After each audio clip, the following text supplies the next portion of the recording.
Sfântul Simeon, noul teolog. Imnurile iubirii dumnezeiești. Imnul 1. Despre luminarea dumnezeiască și lumina Sfântului Duh, și că Dumnezeu este singurul loc în care, după moarte, toți sfinții își găsesc odihna, și că cel ce cade în afara lui Dumnezeu nu va găsi în alt loc odihna în viața viitoare.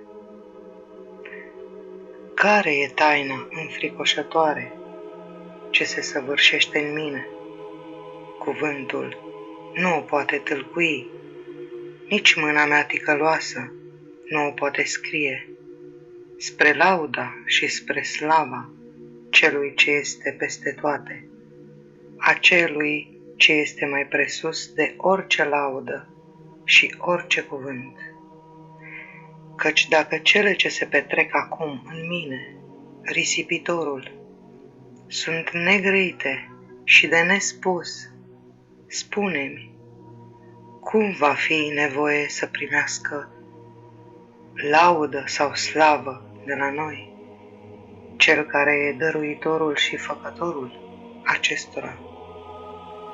Fiindcă nu va dobândi slava de la noi cel ce are slavă, precum nici nu va primi strălucire sau se va împărtăși de lumină soarele văzut de noi în lumină. El luminează, nu este luminat, se arată luminând, nu primește lumină, căci are ceea ce a primit de la început, de la Creator. Dacă deci făcând soarele, Dumnezeu, Creatorul tuturor, l-a făcut fără vreo trebuință ca să răspândească lumina îmbelșugată și să nu aibă nevoie nici de cum de altul mai mare, cum ar primi slavă de la mine, umilitul, căci e cu totul fără lipsuri ziditorul soarelui, care umple de toate bunătățile, având puterea într-un semn și într-o hotărâre. De aceea limba mea nu are cuvinte și mintea mea privește cele săvârșite, dar nu le explică.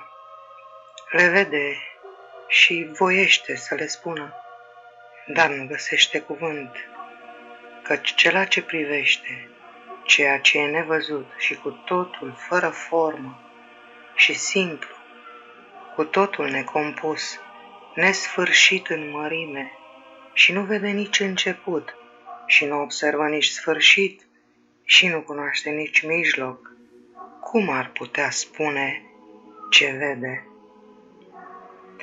Socotesc că vede totul într-o unitate, dar nu, desigur, prin ființă, ci prin participare, căci te aprinzi de la foc și iei focul întreg, dar acela rămâne neîmpărțit, neîmpuținat în ceea ce era.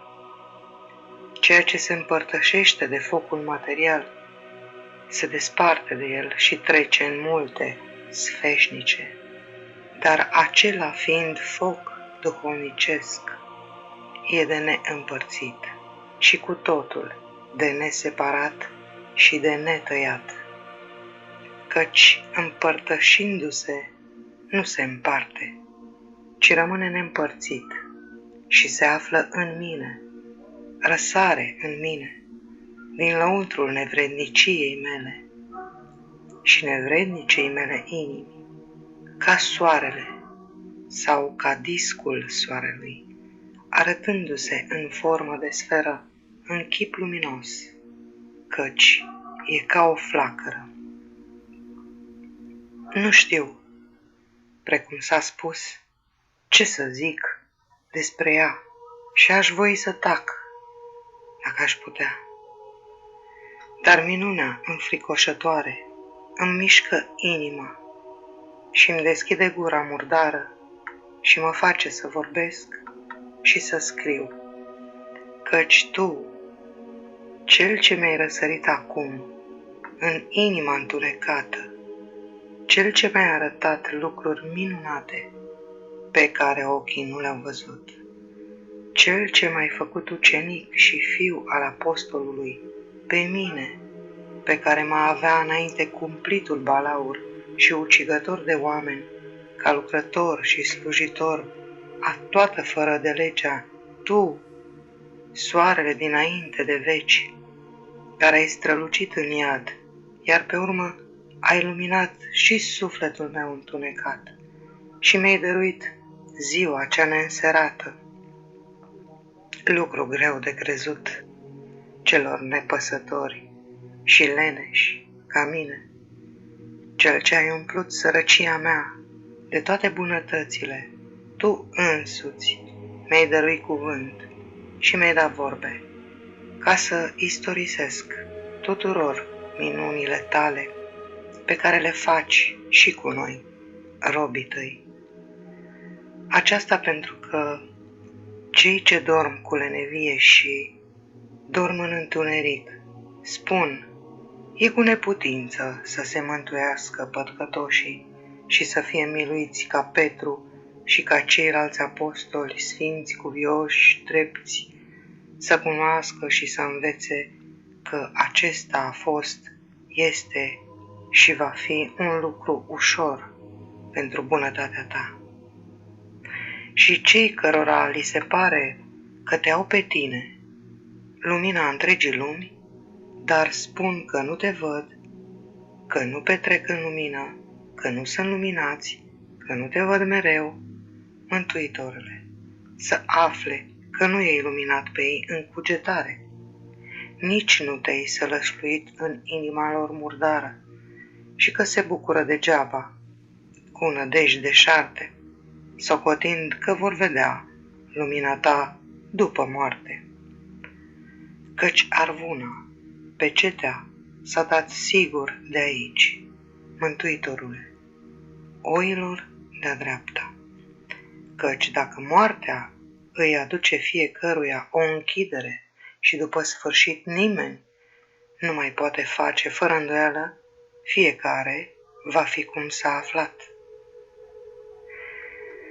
Aceasta mă înspăimântă, stăpâne, aceasta mă face să tremur, aceasta usucă simțurile mele, fiindcă, așa cum murind și mutându-se cineva acolo fiind orb, nu va mai vedea acest soare în mod sensibil, deși înviind va primi lumina ochilor. Așa, nici cel ce are mintea oarbă când moare nu te va mai vedea pe tine, soarele spiritual, Dumnezeul meu, ci ieșind din întuneric va merge în întuneric și în veci va fi despărțit de tine. Nimeni dintre cei ce cred în tine, stăpâne, sau din cei botezați în numele tău, nu va suporta această mare și înfricoșătoare povară a despărțirii de tine, milostive, căci cumplit chin este acesta, cumplită, de nerăbdat este suferința veșnică. Căci ce atât de rea ca despărțirea de tine, Mântuitorule? Ce e mai dureros ca despărțirea de viață, ca lipsirea de toate bunurile? Căci despărțirea de tine e lipsirea de tot binele, fiindcă nu cum sunt cele de acum de pe pământ vor fi și atunci, pentru că acum cei ce nu te cunosc pe tine se desfată trupește și se bucură, sărind ca animalele, având cele ce li le-ai dat spre plăcerea vieții și nevăzând decât acestea, socotesc că așa va fi și după ieșirea sufletului, după plecarea din această viață. Dar vorbesc greșit și cugetă rău cei ce spun că vor fi într-o oarecare odihnă, dar nu cu tine, și își pregătesc ei înșiși un loc. O, ce nebunie! Care nu va fi părtaș nici de lumină, dar nici de întuneric, în afara împărăției, dar și a ghenei, departe, și de cămara mirelui, dar și de focul judecății, în care doresc să ajungă și cei ticăloși. Și spun că n-au nevoie de slava ta cea veșnică sau de împărăția cerurilor, ci să fie în odihnă. Vai de întunecimea lor, vai de neștiința lor, vai de mizeria lor și de deznădejdile lor deșarte. Nicăieri nu s-a scris aceasta, căci nu va fi aceasta, ci vor fi în lumina bunătăților cei ce au făcut cele dumnezeiești și în întunericul pedepselor lucrătorii celor rele, iar la mijloc e prăpastia înfricoșătoare care desparte pe unii de ceilalți, precum tu însuți ai învățat, cel ce le-ai pregătit acestea. Căci pentru omul ce cade la mijloc, aceasta va fi mai rău decât orice chin înfricoșător și pedeapsă. El se va rostogoli în chip nenorocit și va fi dus în prăpastia chinurilor și în haosul pierzaniei, peste care e greu să pășească toți cei ce se află în chinuri, care voiesc să treacă în pământul celor drepți. Ei preferă să fie prefăcuți în cenușă de focul cel cumplit, decât să se arunce în abisul înfricoșător. Deci, cei ce doresc să ajungă acolo după moarte sunt vrednici de multe lacrimi și de mult plâns, pentru că sunt cu totul nesimțitori, ca animalele neraționale.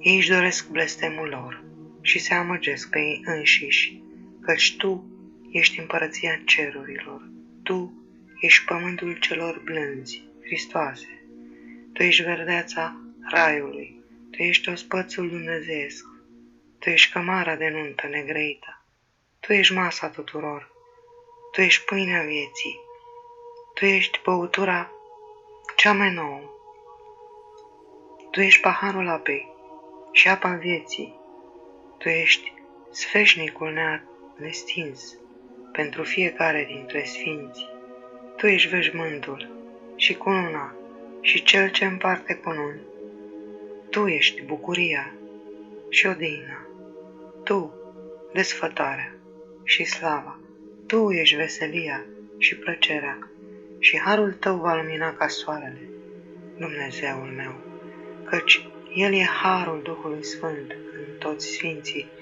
și vei lumina soare neapropiat în mijlocul lor și toți se vor lumina pe măsura credinței, faptelor și nădejdii, a iubirii, a curăției și luminării din Duhul tău, Dumnezeule, singurul îndelung răbdător și judecător al tuturor.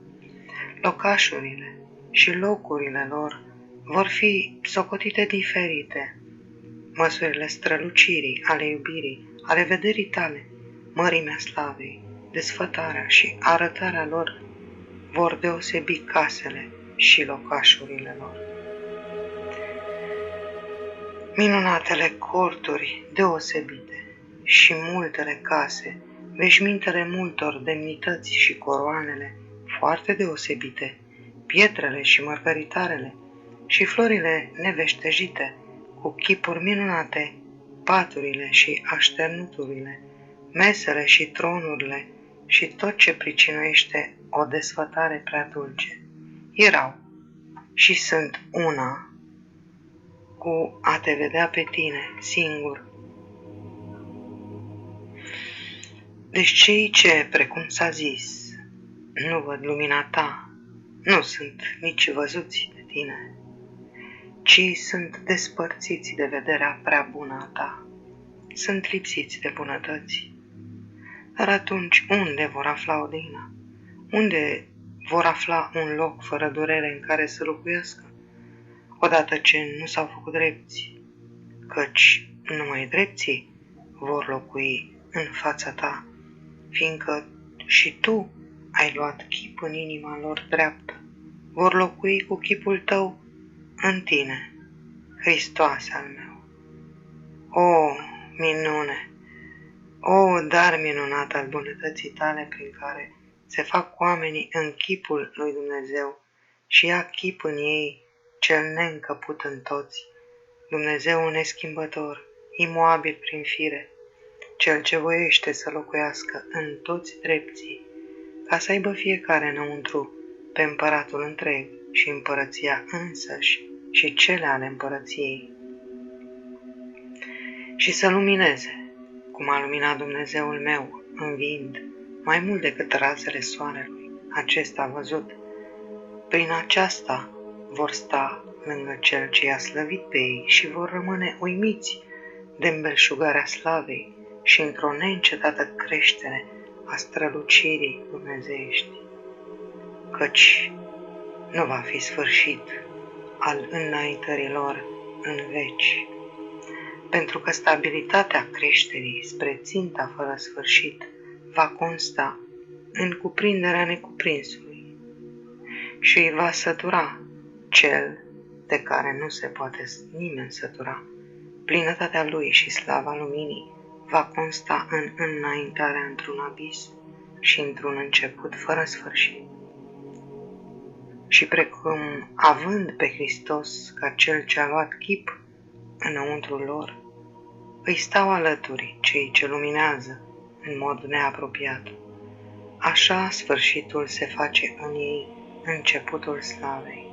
Și, ca să-ți fac ideea mai clară, în sfârșit vor avea începutul și în început sfârșitul. Înțelege prin aceasta supraplinătatea care nu mai are nevoie de adaos. Dar la sfârșitul aceea, cei fără sfârșit nu ajung cei ce aleargă, căci dacă va trece acest cer văzut și pământul și toate cele de pe pământ, gândește-te la ceea ce am spus. Se va arăta locul unde vei afla sfârșitul sau desăvârșitul. Nu vorbesc de cer corporal, căci prin minte vei putea înțelege plenitudinea lumii necorporale. Și aceasta nu e lumea, ci un aer, cum a fost înainte, dar nici aer, ci un spațiu negreit, pe care îl numesc totul.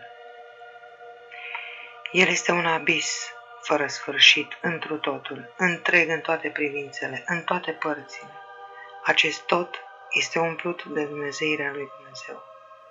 Cei ce se împărtășesc de El și locuiesc în El, cum vor cuprinde întregul ca să se sature? Sau, spune-mi, cum vor ajunge la sfârșitul nesfârșitului?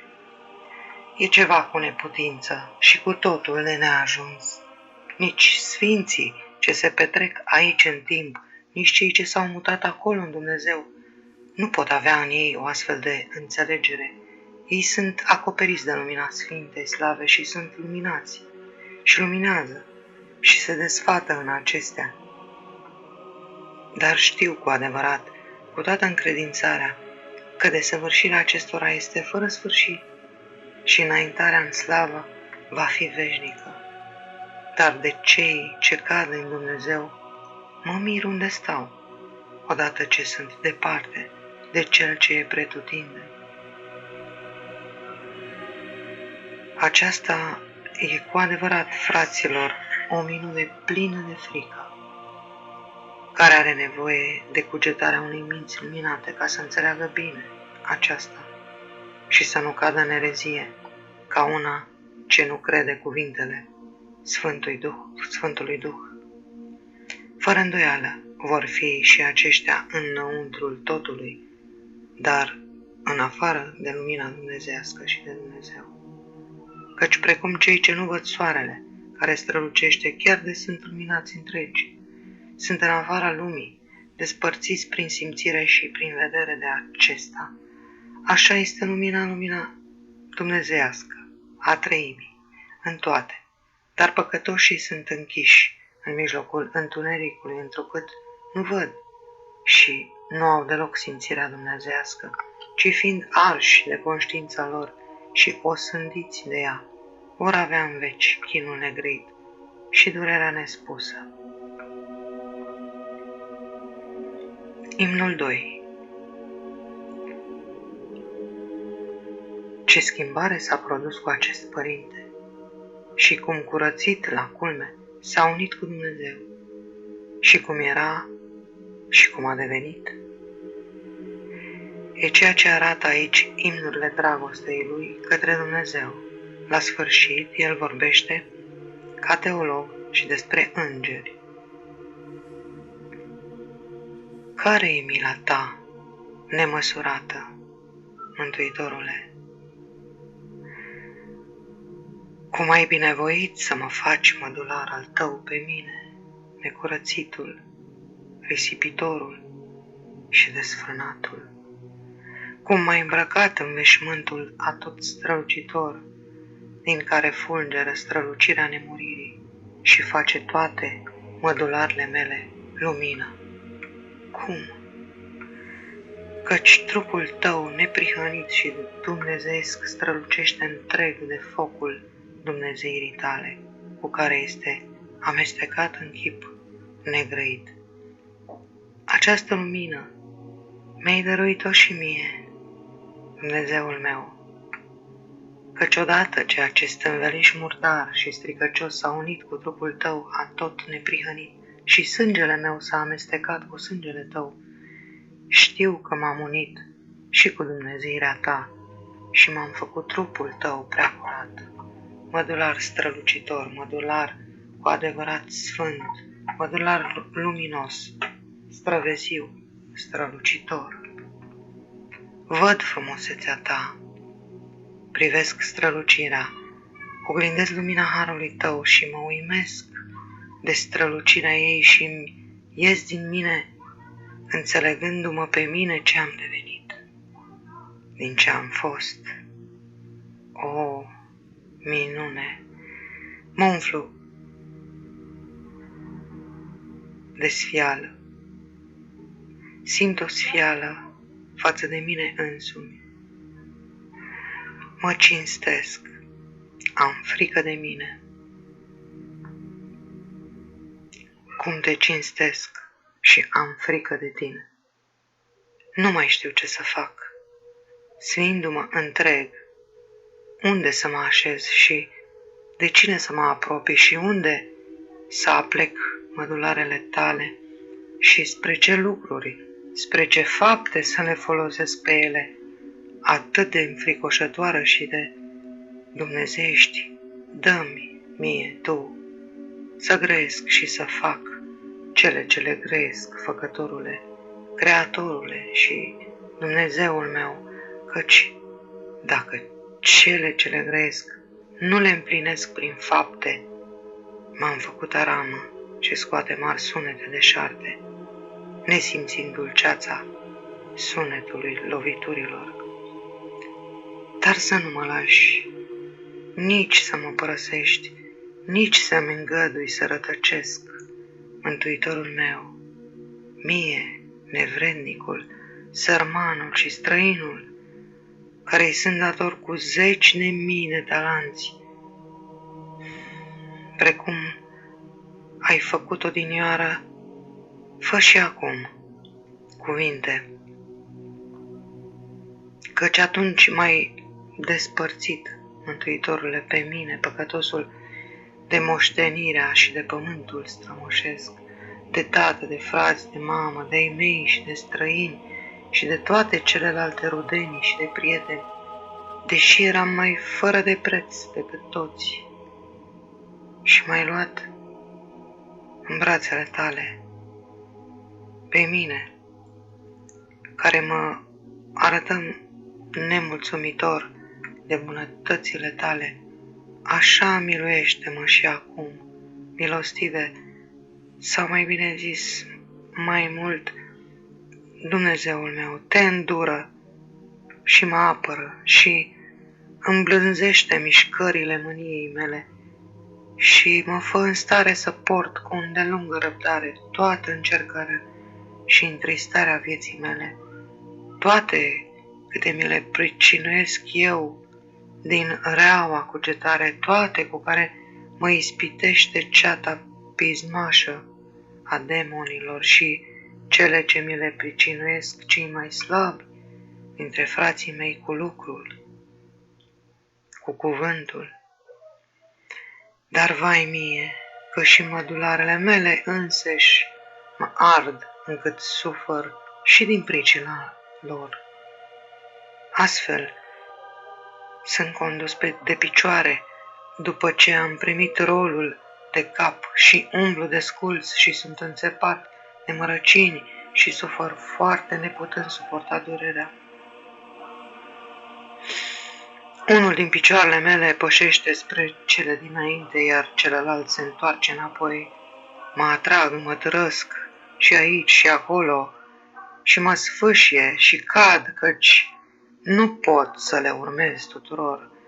Să zac la pământ e rău și să mă mișc așa e și mai rău decât să zac la pământ, fiindcă întrece toate celelalte nenorociri. Doamne, dă-mi pocăință și plâns și mă învrednicește în întunericul vieții, în lumea aceasta, în locul tristeții, să-ți slujesc ție și să te cinstesc și să împlinesc poruncile tale. Îți mulțumesc că mi-ai dat să trăiesc și să te cunosc și să mă închin ție, Dumnezeul meu, căci aceasta este viața, a te cunoaște numai pe tine, Dumnezeule, ziditorul și făcătorul tuturor, nenăscut, necreat, fără început, singur, și pe Fiul tău născut din tine, și prea Sfântul Duh cel purces, unitatea treimică, a tot lăudată, a cărei închinare și slujire binecredincioasă e mai presus de orice altă slavă, fie îi spui pământească, fie cerească, căci care este slava sau lumina nemuritoare sau bucuria sau strălucirea vieții nemateriale a îngerilor, arhanghelilor, a domniilor, heruvimilor, serafimilor și a tuturor celorlalte oștiri cerești, dacă nu lumina Sfintei Treimi, împărțită în treit, în chip neîmpărțit, care este una în trei persoane, cunoscută în chip necunoscut, atât cât voiește ea. Fiindcă nici nu e cu putință să cunoască făptura pe făcător întreg, cum se cunoaște el însuși pe sine după fire, ci toți îngerii și toată firea creată îl văd și îl înțeleg după har, necuprinzându-l, ci înțelegându-l, cât va voi să fie cunoscută sau să se arate lumina orbilor sau chiar celor ce văd. De fapt, ochiul nu vede fără lumină, dar și a vedea îi vine de la lumină, pentru că de ea a și fost creat. Fie că e vorba de o existență necorporală, fie de una corporală, vei afla că pe toate le-a făcut Dumnezeu. De auzi de vreuna din cele din ceruri sau de cele de pe pământ și din adâncuri, una e viața și slava tuturor acestora, una dorința și una împărăția, bogăția, bucuria, cununa, biruința, pacea sau orice altă măreție care există. Pentru toate se cunoaște un singur început și cauză, de care au fost aduse la existență și s-au făcut toate. Acesta le susține pe cele de sus și de jos, acesta le ține în rânduială pe cele spirituale, acesta le ține în supunere pe cele văzute, pe acesta l-au primit îngerii ca forță de stabilitate sigură, întrucât au căpătat o cunoștință și o teamă mai mare când au văzut pe Satana căzând și pe cei ce s-au supus împreună cu acela mândriei, pe toți câți l-au uitat pe acela și au căzut în robia atrofiei. Dar cei ce l-au avut pe el în cunoștință s-au întărit prin frică și iubire, alipindu-se stăpânului lor. Astfel, recunoașterea stăpânirii a pricinuit și sporirea iubirii. Aceasta fiindcă au văzut mai mult și mai limpede strălucirea fulgerătoare a treimii și aceasta a depărtat de la ei orice altă gândire și a făcut neschimbători pe cei ce au primit la început o fire schimbăcioasă. Și așa au rămas în înălțimea cerurilor. Imnul 3. Ce este monahul și care este lucrarea lui și la ce înălțime a vederii s-a ridicat autorul? Monahul este cel ce nu se amestecă cu lumea și vorbește pururea numai cu Dumnezeu. El, văzându-l pe acesta, e văzut și iubindu-l, e iubit și se face lumină, fiind luminat în chip negrăit. Slăvit fiind, îi se pare că e mereu mai sărac și făcut de Dumnezeu mai propriu lui, îi se pare că e mai străin. O, minune! Cu totul străină și negrăită. Datorită bogăției nesfârșite, sunt sărac și având mult, socotesc că n-am nimic și spun, însetez din pricina mulțimii apei și cine îmi va da ceea ce am din belșug și unde voi afla ceea ce este înăuntrul meu? Dar cum voi apuca ceea ce este înăuntrul meu și în afara lumii, căci nu se vede deloc? Cel ce are urechi să audă. Înțelegând cu adevărat cuvintele unui neștiutor de carte. Imnul 4. Învățătură către monahii care s-au lepădat de curând de lume și de cei din lume și despre ce încredere trebuie să aibă cineva în părintele său duhovnicesc. Lasă toată lumea și pe cei din lume. Ia cu tine numai plânsul fericit. Plânge numai cele făcute rău de tine, fiindcă acestea te-au lipsit pe tine de făcătorul tuturor, de Hristos și de sfinți, de nimic altceva să nu te îngrijești. Afară de acestea, dar să ai și trupul tău ca străin și privește în jos ca un osândit și pășește pe drumul spre moarte. Suspină pururea din adâncul inimii și spală-ți fața numai cu lacrimi. Iar picioarele tale care au alergat spre rele, să nu dorești deloc să le speli cu apă. Ține-ți mâinile împreunate, nu le întinde fără rușine spre Dumnezeu, pe ele pe care le-ai întins spre păcat. Stăpânește-ți cu toată puterea limba năvalnică, căci ușor se pornește aceasta spre păcat, și fiindcă numai prin ea au lunecat și mulți dintre cei mari de la calea cea dreaptă și-au pierdut împărăția cerului. Dar mai înainte de aceasta, închideți urechile tale ca să nu audă nimic din cele urâte și deșarte. Și atunci îți vei stăpâni poate și limba. Ascultă numai sfaturile părintelui tău și spune-i lui, ca lui Dumnezeu, gândurile tale, până la ispite, și nimic să nu îi ascunzi, nici să faci ceva fără părerea lui, nici să dormi, nici să mănânci, nici să bei. Iar când ai păzit acestea în decurs de ani, să nu socotești că ai izbândit vreun lucru mare, căci ai semănat în sudoare și în osteneală. dar încă n-ai secerat rodul ostenelilor tale.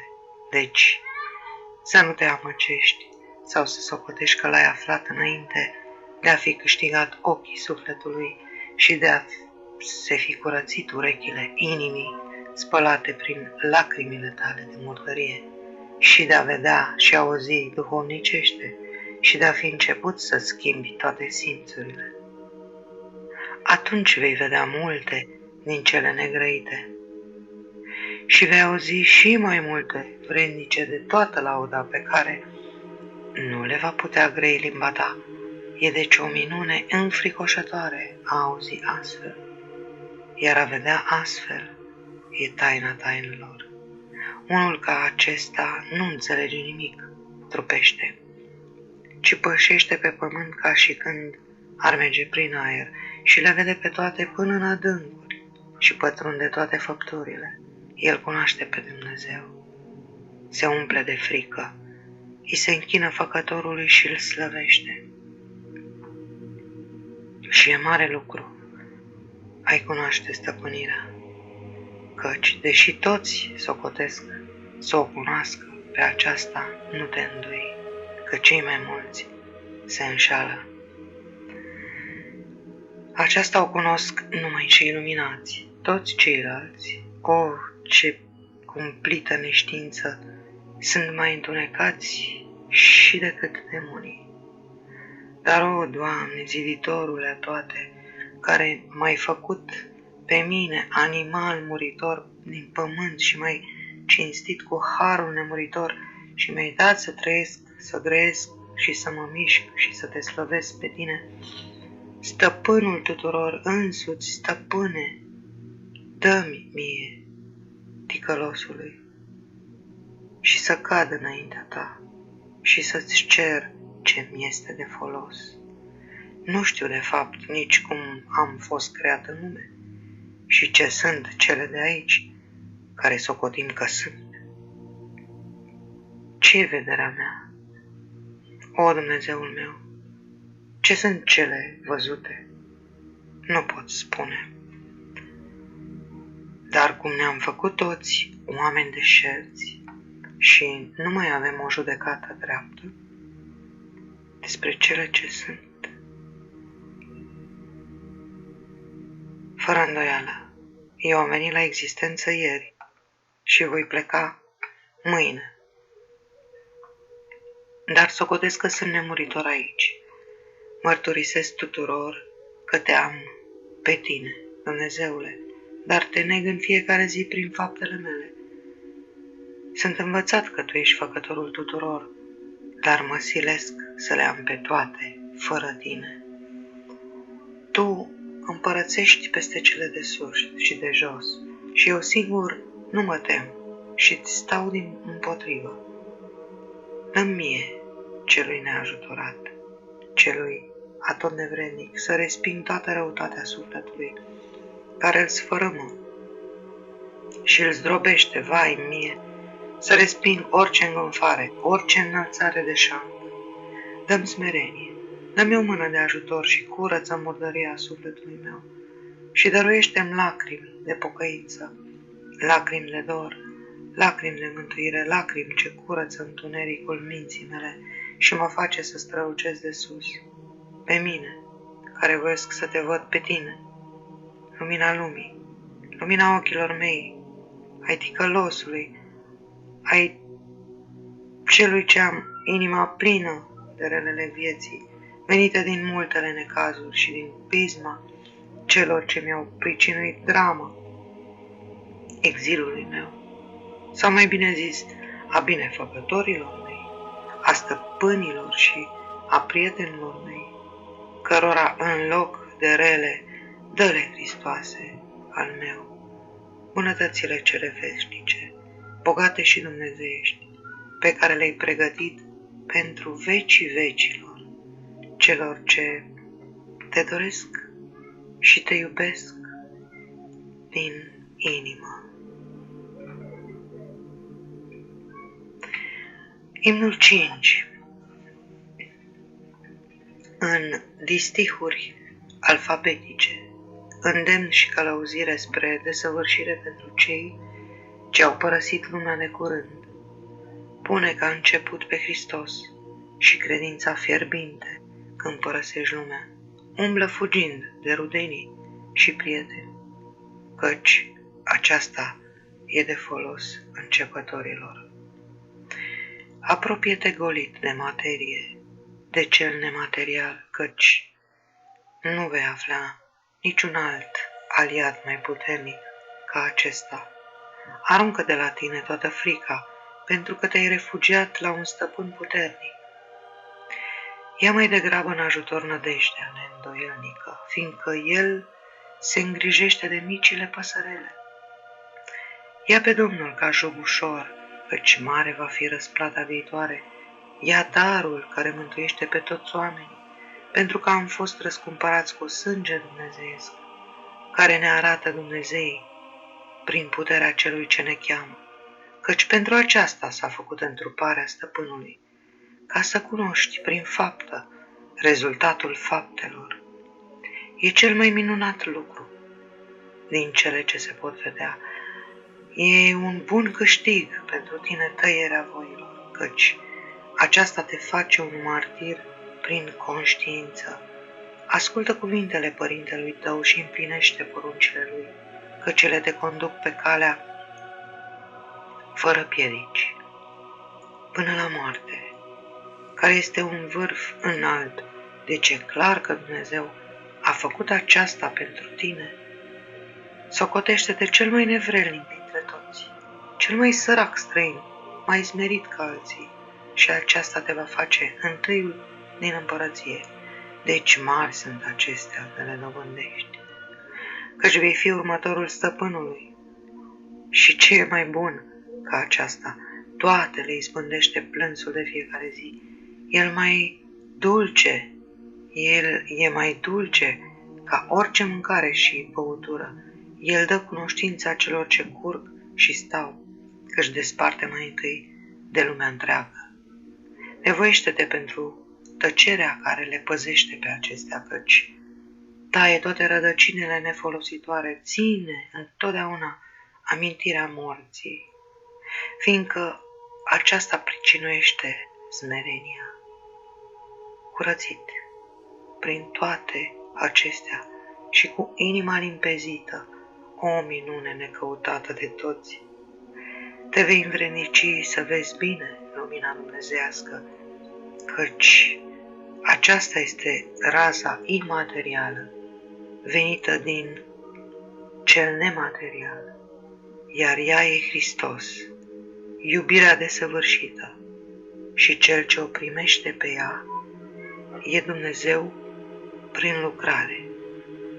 Ea e Hristos care luminează sufletele, care îl caută pe El.